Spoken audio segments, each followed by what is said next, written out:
You ever sparred somebody and it's just like, man, this guy is hitting me left, right, and center, and I just don't know what shot he's hitting. Sometimes you're just really in the pocket. You're really in the pocket with this guy, and sometimes, he just moves your hands out the way or whatever it is. He breaks your guard. He goes out of your way, and it's just like, man, I have no idea what this guy just hit me with. Like, you might have slipped a punch, or you rolled something, and still there's another shot coming, and at the end of the round, you just got hit like 10 million times, and you just don't even know where those shots come from. You're like, I swear I just slipped that. I swear I just dodged that, and yet it still touched you, and you don't even know what touched you. You don't even know if it was a cross, a hook, a jab. We don't even know what the hell hit you, and it's because these people are using a simple principle called misdirection, and you can too.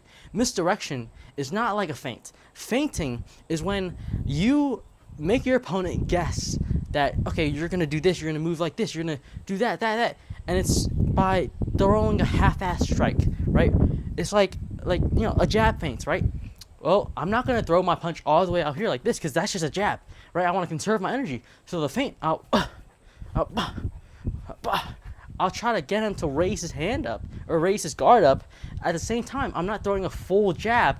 I'm conserving half my energy as well while still maintaining the same reaction, right? And also not letting my guard too loose. But at the same time, I'm not really delivering a strike, right?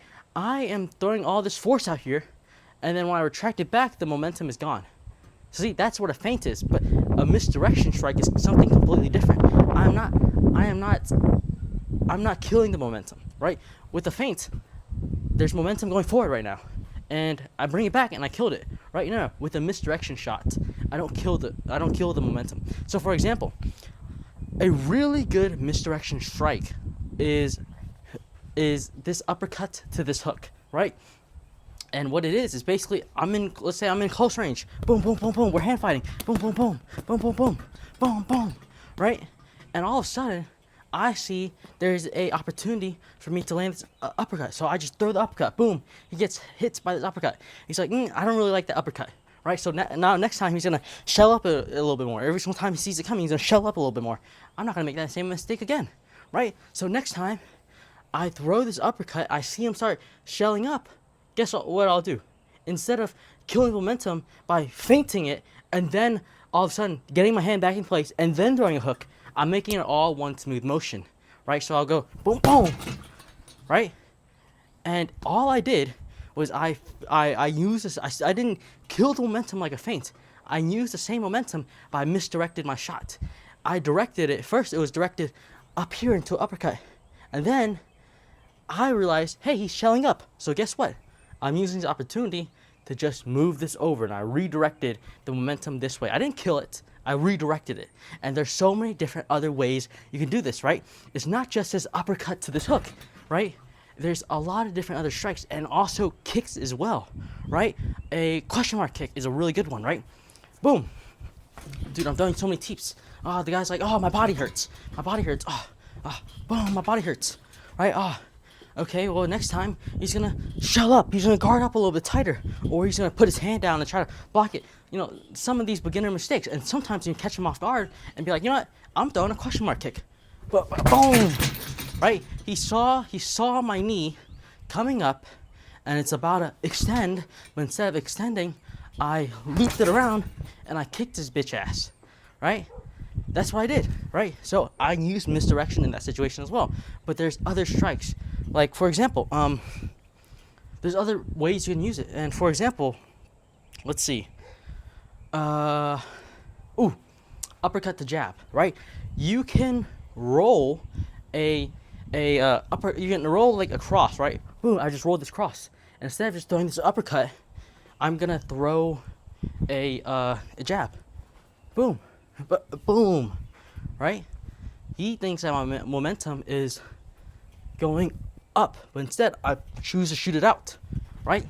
And that's good in some situations where you want to roll the cross and you're like, sure, I could land a powerful left uppercut right here, but maybe he's not in that much of a range and it might just not be that powerful. So you choose to just misdirection it, and instead of going up with it, you go out with it and use the same opportunity to throw across, right? And Another one for kicks, right? Another one for kicks is a snake kick, right? Let's say you're throwing a lot of rear leg kicks, boom. But this guy's just like, you know what? I'm not letting you touch my legs. So every single time you kick, he just goes boom. He goes boom. His legs being pulled back, and you're just like, dude, I can't touch this guy, and it's just really pissing you off. So what can you do? What can you do instead of just fainting and just giving up on the leg kick because he's just bringing his leg back? Another thing you can do is throw a snake kick, right? And that's basically, this damn dog, man. All he barking. Whatever, right? I'll throw this kick.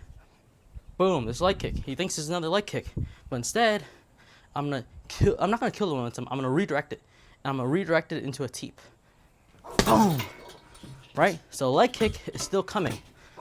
Leg kick is coming, and then he pulls his leg back, and you're just like, you know what? Boom! I'm gonna do a snake kick, right?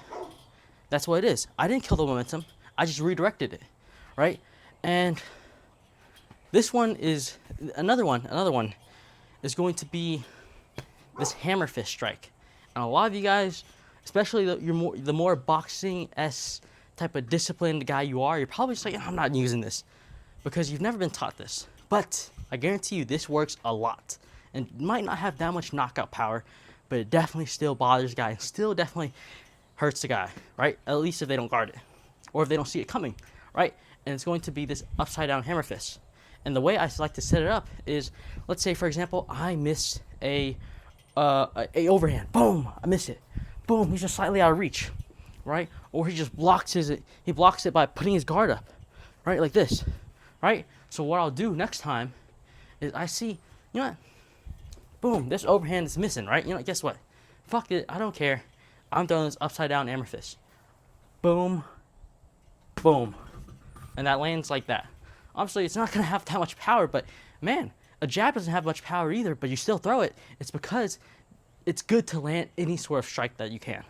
And you'd be surprised how many people that will get caught with this. And man, just making their nose itch a little bit more, their eyes a little bit more itchy, it's worth it, right? So once again, 1, 2, I'll throw this overhand, boom, it misses, boom. I'll throw that upside down hammer fist, right? And that works really, really well. But again, a lot of you boxing-esque types of people who are just a little bit more disciplined and just, you know, oh, my coach said, oh, this is a rule, I can't break it.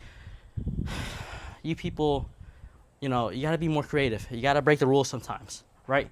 And that's just one of the rules you can break, right? And, another one I really like is when I fake this gazelle hook, right? A gazelle hook is when you start back here, and then you kind of just leap into this hook. Boom! Alright? And what I like to do is, after I caught a guy a couple times with this, and every single time he sees me leaping in, he's a little hesitant on it, I'm going to, instead of throwing a hook, I'm still going to throw something, right? So instead, I'm still going to lunge in, right? Boom! But instead of a hook, I'm going to purposely miss him. And then I'm rolling my hand over my back like this. I'm throwing a backhand, right? And it seems silly, but it works, right? Because they're believing there's a hook coming. So the side that the hook's on, right? They're gonna really tighten this up, but they're gonna loosen this arm. They're gonna loosen this arm. So if you can do that, you can really catch them off guard. And because their arm is loose, a really neat principle you can do is fake this, go in, and instead of backhanding him, you could grab their glove and launch across, right? And I catch so many people with that all the time, right? And another thing I really want to point out here is that with all of these moves, it is so powerful because you basically present these people with an ultimatum. Either you get hit with this uppercut because you don't close your guard, or you get hit with this hook because you did close your guard. It sucks either way for them. And because of that, it's such a powerful principle because not only will they not be sure what to do, they're also going to be hesitant. And either way, whatever move they do choose to make, it's going to be a shit move because you could always just either stick to plan A with that uppercut, or you could go to plan B with that hook. And it just all depends on their reaction speed versus yours.